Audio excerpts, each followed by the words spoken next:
Here in Houston, Texas. Well, we talked about Curtis Holdsworth, the freshman at UCLA, getting the bronze in the pommel horse. Let's take a look at that medal-winning performance right now. Curtis was the NCAA champion this year on pommel horse, and he really nailed his routine in the finals. Notice here he has tremendous lift over the pommels, excellent form, good one pommel work there. Okay, now here's a handstand on the end, and now he's going to change his hand and go back into the middle and pick up with his single leg work. That was a move we saw made famous by Peter Vidmar, another one of my Olympic teammates. Nice work here, but watch right here. He breaks form and loses a little bit of the rhythm, but picks back up and has a nice, strong finish for Curtis Holdsworth. Bronze medal performance. There he is. Now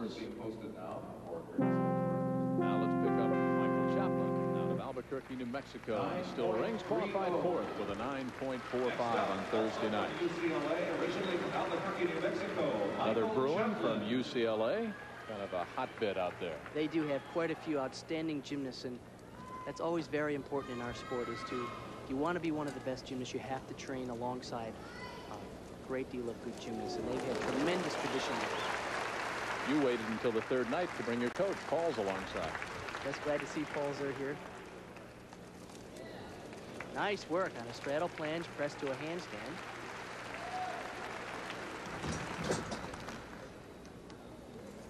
That's called a whip it to a swing to a handstand. Good combination. So far, this exercise is very clean. Nice, that's a double whip it to a swing to a handstand, a back uprise to a handstand. And a full twisting double dismount. Whoa, good job. Good job by the Bruin out of UCLA, Michael Chaplin, qualified with a 9.45. He needs to beat 18.80. That's the score posted by Curtis Holdsworth. Michael's enjoying his first year now on USA National. Here's a kip, and now he's going to press to a straddle plunge right there.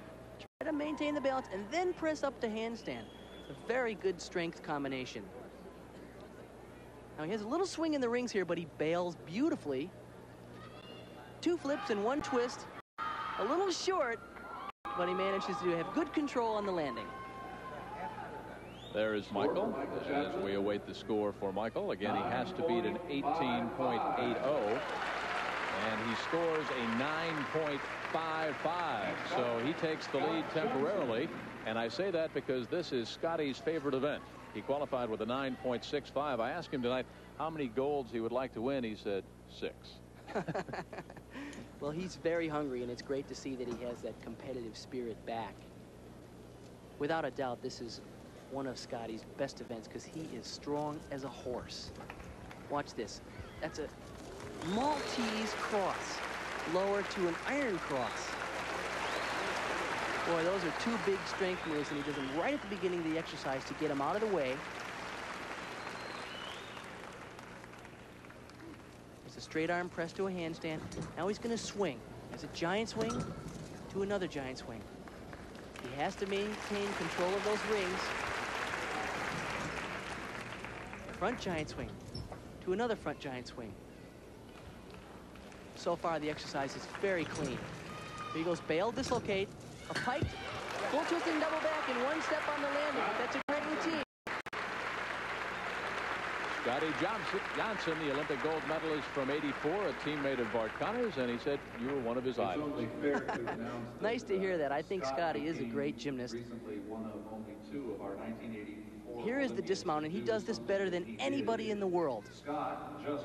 He lets go and stays piked and does 2 flips and 1 twist and only 1 step on the landing. All he needed, Bart, was a 9.15 on the rings to take over the top spot. Some oohs and ahs from the crowd here. They just announced some news that I guess some young heartthrobs did not know, that Scotty is recently married. So. And I've met his wife, Lori, and she's delightful. Scotty was funny because he, at the championships this year, it was only 3 weeks after he got married, and they asked him, how come he did so poorly at the championships? He goes, I got married 2 weeks ago. I got other things to do. He just walked by and shrugged his shoulders. He realistically thought maybe he would capture 2 gold medals, the high bar and the rings tonight. Scotty posts a 9.65. He's the new leader at 19.30. Dominic Minucci is up next. He qualified with a 9.4 on Thursday night. Dominic is 19 years of age, out of Staten Island, New York, and 31st on the U.S. national team. Dominic Minucci, what a name for a gymnast, I tell you. He's very strong. He's one of our juniors, and we saw him the other evening in the team competition. But he is unusual in that as a junior gymnast, he is strong, very strong, and you don't usually see that out of some of our junior gymnasts. It takes a while to develop into the tremendous strength that you need to do well on the steel rings. Nice work there, and a kip to a straddle flange. He's a little wobbly. That's better. He's got to hold that. And a back roll to an L. Now he presses to a handstand, and he's going to lock out right here on top and then set up for his dismount. A full in, pike back out. It looked like he hit one of the rings with his foot, but he had no trouble in bringing it around and finishing the dismount. He'll be a senior at Susan E. Wagner High School this year. Dominic Minucci. He needs a 9.90 to upset Scotty Johnson. Here's an opportunity to get a look at the hand guards that the gymnasts are wearing. Those are leather straps with a dowel rod down at the end of the fingers that allow you to actually hook around the ring for extra support as you swing through the bottom. You can see here, you're going to need all the support in the world you can have.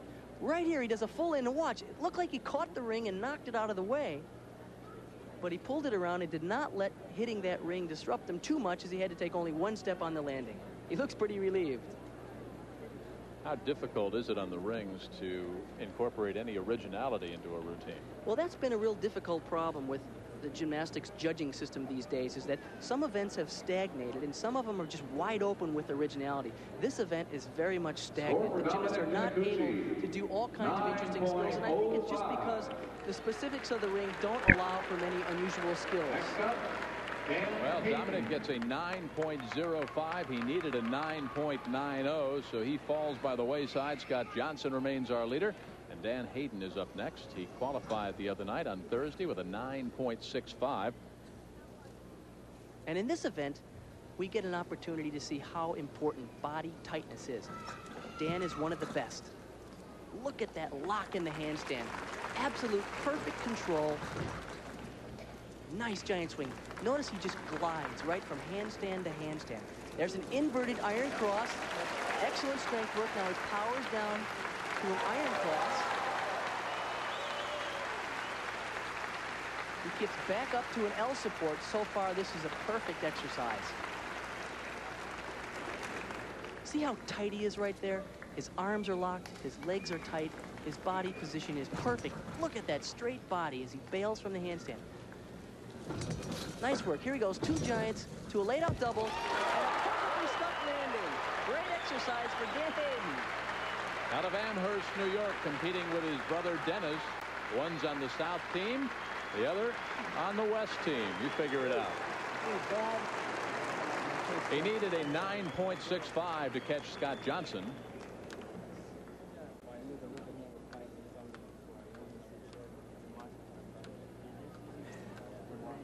For those of you who may not be connected with the sport of gymnastics, the still rings event. There is your potential gold medal winner on the right-hand side of the screen, Scotty Johnson. Let's look at the rings and Dan Hayden. And this is great. He does an inverted iron cross and powers down to a regular cross. Nice combination of some of the more difficult strength moves. 3 different strength parts in each routine, so you might want to watch. So while we look at Dan Hayden and wait for his score, he needed a 9.65. Curtis Holdsworth on the ring. His total. Michael Chaplin. Chris Holdsworth again. We'll be back with more gymnastics here in Houston.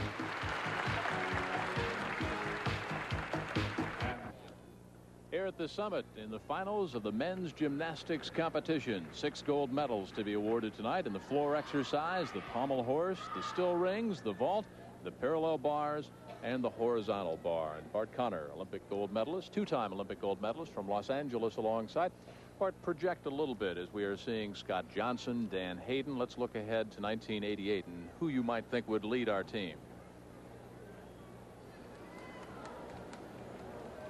We are now ready to begin competition. And we'd like to present to you, ladies and gentlemen, some local talent now on our senior national team. From Houston Baptist University, right here in Houston, Scott Wilbanks.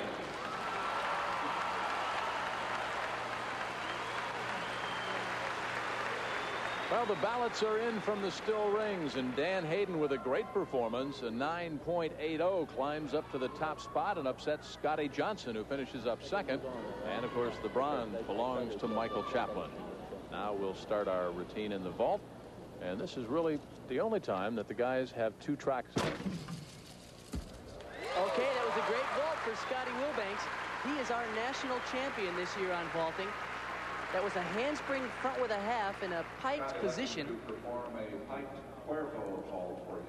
The men, Bart, will actually get two vaults tonight. Then the scores are averaged out, and that one number is then added with their qualifying score from Thursday night. Exactly right. So it's going to be very close, and the gymnasts tonight are going to have to stick the landings if they want the gold medal.